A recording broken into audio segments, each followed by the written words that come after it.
Before we begin, if you want to learn more about powder monkeys, I've got an Audible link pinned in the comments where you can explore books on the topic. Now, on to our story. You're born in coastal England in the 1650s, into a house that never sleeps and never has enough. You arrive early in the count. You're not the oldest, as you have two older sisters. But you're definitely not the youngest, which means responsibility finds you fast. While you're learning to walk, another baby is already screaming. And by the time you're 5, there are more. They keep coming, one every couple of years, each one smaller, louder, hungrier. Your parents aren't cruel. That would require energy. They're just tired. You do not blame them, but ever since you could remember, there have always been too many mouths and not enough coins. In your family, food is stretched thin enough to see daylight through it.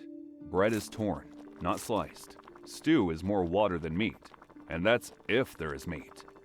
Clothes rotate through the children until they're more patched than fabric. Shoes exist, but only for weather that might actually kill you. As a child, you learn survival by habit. You collect scraps near the docks. You carry water until your arms ache. You rock cradles while still a child yourself. You learn quickly that complaining wastes breath. You have a younger brother who has followed you like a shadow ever since he could walk. He's quieter, smaller. When other children shove him, you shove back harder. When food is short, which is every time, you eat less without announcing it. This is the life you've always known. One evening when you're 7, you and your brother get into a fight with the neighborhood kids. Your brother gets so injured that your mother looks more afraid than she admits. Your father pulls away and asks you to promise him, quietly, that you'll always watch your brother. You promise. Years pass as you grow older. You always go to the ports, as there you can do odd jobs or run errands for sailors that are docked there. Sometimes you take letters to the post office for them. Other times they ask for information instead. Rumors, best in, who docked before them. They pay well, so you always go back. You even start to take your brother with you. While at the port, you teach him to avoid the press gangs when they come through the port like bad weather, sudden, violent, and unavoidable. They're sanctioned theft, Crown-approved muscle. Sailors with clubs and papers that say you belong to the Navy now. They don't ask. They don't explain. They point, grab, and drag. They target both adults and kids. But children are easier to take. Faster? Yes. But lighter too. And less likely to have someone powerful enough to stop it. And in your case, your father isn't always present. He rarely is. He works coastal freight when work exists, hauling cargo between ports, vanishing for months at a time, chasing wages that never stretch far enough. Sometimes he goes to the mines in Newcastle for work. Sometimes he signs on to merchant ships. One night when you're 10, while on an errand for a sailor, you're cornered by the press gangs. Your brother, who has just turned 8, is with you. You both try to run, but it's a narrow alley. So you don't fight. Fighting gets teeth knocked out. You do the only thing you can. You grab your brother's hand and don't let go. You're dragged aboard a Royal Navy ship. The smell hits first. Tar, sweat, rot. Then the shouting. Rules are barked before you understand the words. You learn quickly that this isn't work. It isn't service. It's ownership. The ship becomes your world, a floating hierarchy of fear and noise. At the top is the captain, distant and godlike. Below him are lieutenants, masters, and warrant officers. Then petty officers who only seem to have sticks and grudges. And below them are the seamen. Finally, at the bottom are the boys. Unfortunately for you, that's where you are. You finally find out why you and your brother have been kidnapped. You are now what the Navy calls powder monkeys. Just think of monkeys scrambling on the ship's deck delivering gunpowder. Well, now that's you. You were chosen because you're small, like a monkey. That's the qualification. Your new job is simple and suicidal. Run powder from the magazine, a compartment where ammunition and weapons are stored, in smoke, under cannon fire, barefoot. They say it's so you can run better. You believe it's to save cost. Training begins immediately and never really stops. Discipline is the language everyone speaks. Beatings are frequent. Humiliation is routine. Here, mistakes aren't corrected. They're punished out of you. Your first lessons are physical. You learn the run. You learn to run from the magazine deep below the water lines to the guns above. You memorize the route by bruises, dark passages, low beams, flooded planks, narrow scuttles that scrape your shoulders raw. You carry heavy leather powder cases until your arms tremble. You're trained to move fast, silent, and barefoot. No sparks, no excuses. You pass through wetted canvas screens guarding the magazine. You practice dumbfiring drills, arriving exactly when the gun crew needs powder. Not a second early, not a second late. Timing becomes instinct. When there's no gunnery, there's seamanship. You scrub decks until your knuckles bleed. You learn knots, rigging, and sails. You climb high enough that falling becomes a constant thought. You're given a cutlass and shown how to swing if boarded. And in between all this training, you take extra punishment. Some for speaking up, more for shielding your brother, even more for fighting boys who target him. You teach him to hit back always. And from the scuffle, friends form fast. Boys your age, thin and loud. After all, what else is expected from children whose childhood has been snatched? Your first fights are small. Pirate chases, warning shots, boarding actions that turn loud very fast. During battle, you and your brother are both assigned runs. Different guns, same hell. You learn his route by heart anyway. You count his steps without realizing it. Every time you disappear into the dark, you wonder if he'll still be there when you come back up. When you get to the magazine, everything about it is wrong. Dark, wet, silent in a way that presses on your ears. The air tastes bitter. Salt, mold, gunpowder. The seamen stationed there warn you once. No sparks, no fear, no mistakes. Then they shove a leather cartridge into your arms and send you running. You have learned how to run without slipping on blood-slicked planks, how to duck before you hear the shot, how not to look at what the cannon does to a body. And now, you let your instincts take charge. In the corner of your eye, you see a boy trip on a step. The powder ignites. Boom. There is nothing left to bury. After the fight, your brother throws up over the side. You clap his back, then hiss at him to stop being childish. You tell him it means he's still human. You don't tell him you were shaking too. Years pass, and you're 12 now. You're taller, thinner, harder around the eyes. No one calls you boy anymore, unless it's followed by a shout. Over the years, your ship has had skirmishes with pirates, explorers, and even merchants that refuse to pay their custom fees. Sometimes the ship gets orders to recapture ships that have been hijacked by enslaved people. You are amazed when you see them. You've never seen skin so dark, not even when you don't wash for a month. You pity them. After all, your situation can also be likened to slavery. The only silver lining is the world still welcomes you and treats you with a little dignity. Other times you see Puritans and overloaded ships that are on their way to the New World. But you never pay those any mind. After all, you're now involved in a real war, a fleet war, nation against nation. The cannons don't thunder anymore. They breathe. In, out, fire, reload. The ship never stops shaking. You run powder until the time stops making sense. Your legs go numb, then painful, then obedient. Your lungs burn like they've been scraped raw from the inside. Smoke lives in your throat. You cough it out in black strings. Then there's the Battle of Lowestoft, 1665, the day daylight disappears. Not because of clouds, because of smoke. Splinters scream through the air like angry spirits. Oak turns into shrapnel. A boy you joke with during meals is crushed when a gun carriage breaks loose.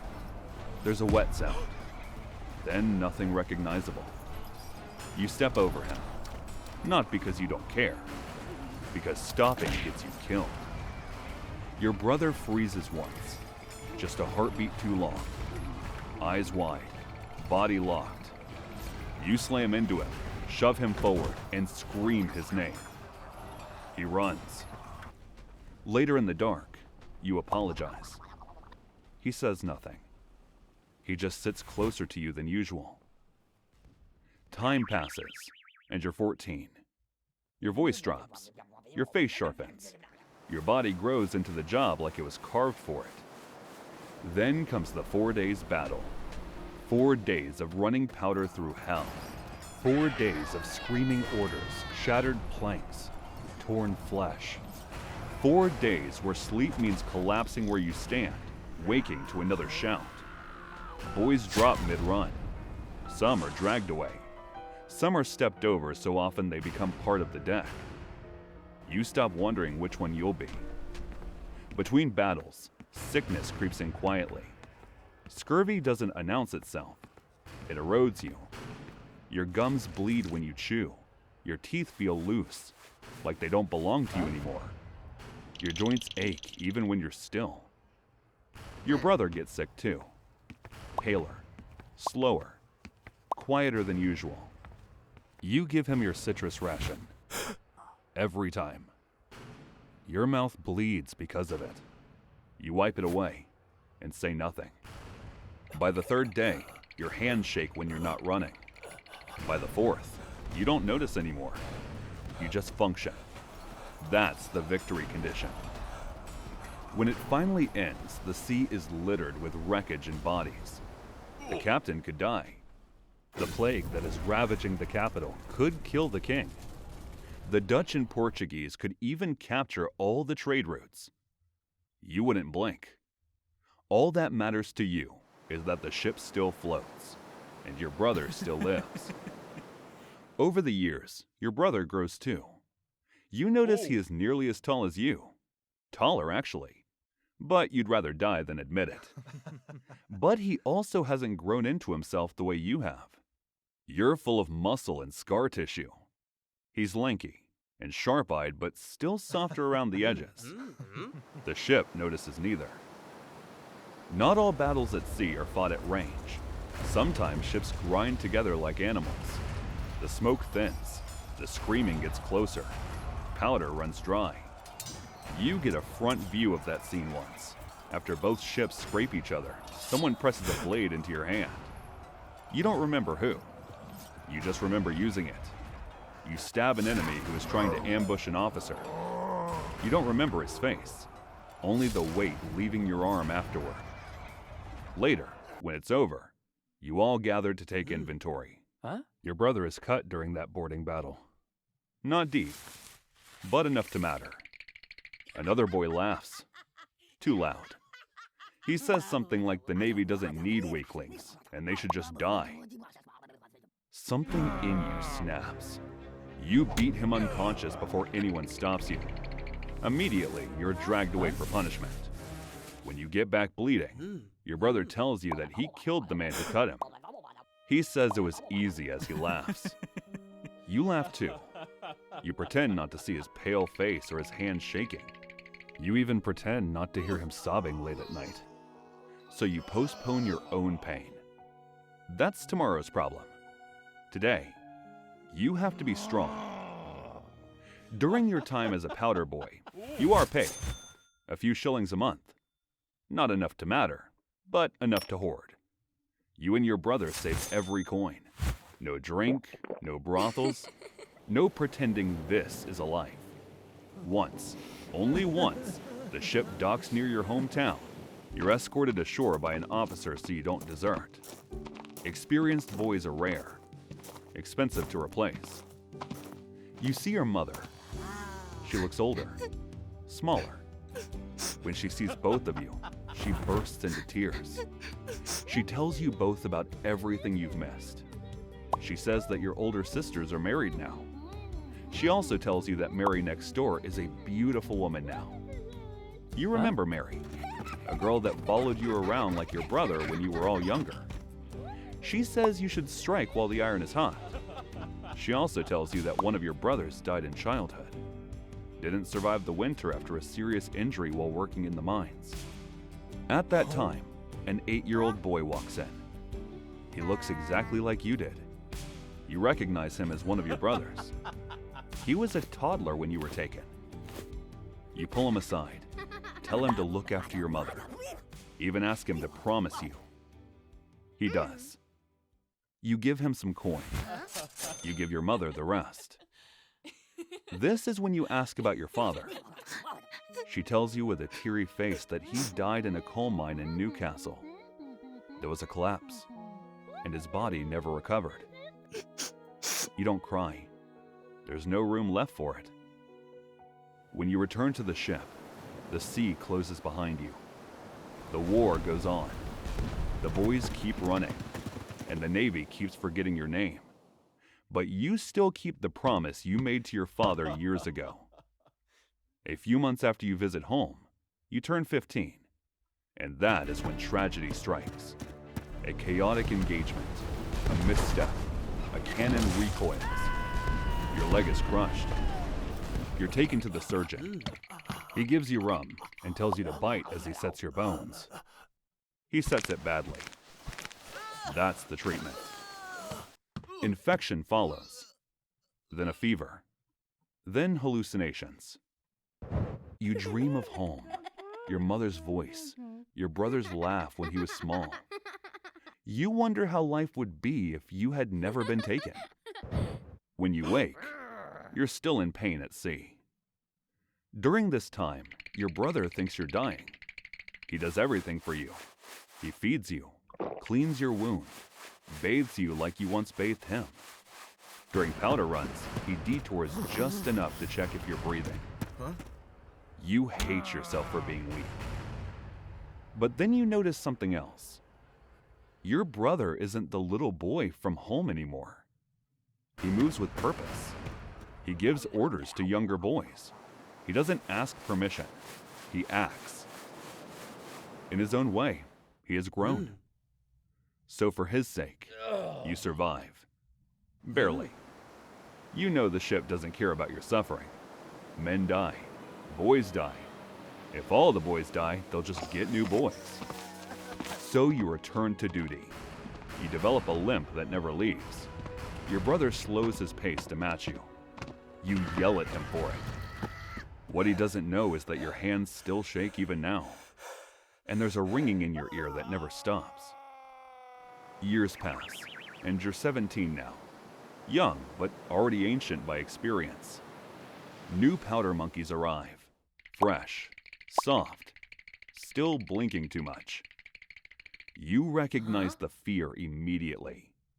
You show them the fastest routes, where the deck dips, which officers hit hardest, where not to stand when a gun recoils. You don't teach them hope. That would be cruel. One good thing about the Navy is that years of service always earn opportunity. Due to you and your brother's years as powder monkeys and the fact that you're bigger now, you're both given the opportunity to be promoted. You are examined first. They make you walk. They note the limp. They shout questions. You miss half of them. They watch your hands. They shake. Just enough. Your brother goes next. He is strong, capable, alive. He stands straighter now too. He is promoted to sailor. He now gives orders instead of receiving blows. You, on the other hand, are dismissed. Not punished, not thanked. Discarded. Your brother stares at you like the deck just dropped away beneath him. You don't meet his eyes. You don't want him to see the relief or the shame. Because for some reason you feel older than the officer signing the papers. A few days later, you say goodbye on the dock. The ship looms behind him. The future you're no longer allowed to have. Your brother stands taller than you now, broader shoulders, steadier stance, a sailor properly made. He doesn't know how to say it at first. Then it spills out all at once. He tells you that whatever he becomes, whatever rank, whatever survival, whatever life, it's because of you. Because you took the beatings, because you ran faster, because you stood between him and the worst of it. You cut him off before it turns into something dangerous, something like worship. So you say something cool like, "That's what older brothers do." You don't hug. Men don't do that here. You clasp forearms instead, hard enough to hurt. Then you turn away before the ship can reclaim you. You leave limping, half deaf, hands shaking, broken, but alive. But for the first time since you were 10, your life belongs to you. You write letters for years, careful handwriting, short sentences, updates about ports, promotions, and weather. Then the letters come slower, then thinner, then not at all. Back in the Navy, new boys have replaced you. Small, fast, terrified. The cycle continues without hesitation, until it doesn't. Naval warfare changes, powder handling improves, systems evolve. Then engineering does too. Boys are no longer needed to run through smoke and fire. History remembers admirals, victories, famous pirates with good stories and bad morals.